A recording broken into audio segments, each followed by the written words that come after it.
Political analyst అనే పేరుతో YouTube ఛానల్స్లో పిచ్చి పిచ్చి విశ్లేషణలు చేసే కేఎస్ ప్రసాద్ అనే అతన్ని హైలీ డిస్గస్టింగ్ పర్సనాలిటీ అని అంటూ ఉంటారు వ్యూవర్స్.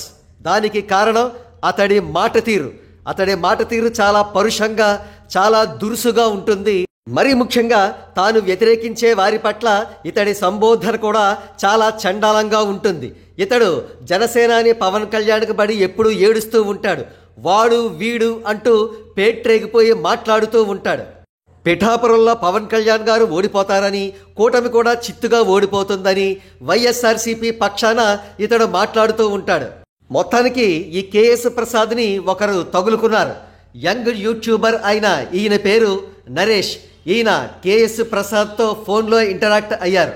ముందుగా ఈయన కేఎస్ ప్రసాద్ నంబర్ సంపాదించి వాట్సాప్లో మెసేజ్లు పెట్టినా, ఫోన్ చేసినా రింగ్ చేయకుండా ఎట్టకేలకు ఆ రోజు రాత్రి కేఎస్ ప్రసాద్ ఈయనకు ఫోన్ చేసి మొదట్లో దురుసుగా మాట్లాడాడు.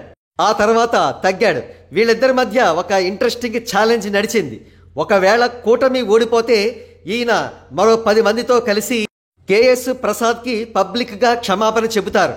ఒకవేళ కూటమి గెలిచి వైఎస్ఆర్సీపీ ఓడిపోతే అదే పని కేఎస్ ప్రసాద్ చెయ్యబోతున్నాడు. అంటే కేఎస్ ప్రసాద్ వైఎస్ఆర్సీపీ ఓటమి అనంతరం యంగ్ యూట్యూబర్ అయిన నరేష్ గారికి పబ్లిక్గా క్షమాపణ చెప్పవలసి ఉంటుంది. చూద్దాం, మరో 3 రోజుల్లో ఎలక్షన్ రిజల్ట్స్ ఉంటాయనగా మరి కేఎస్ ప్రసాద్ కానీ లేదా ఈ యంగ్ యూట్యూబర్ కానీ తమ ఛాలెంజెస్ని నిలబెట్టుకుంటారో లేదో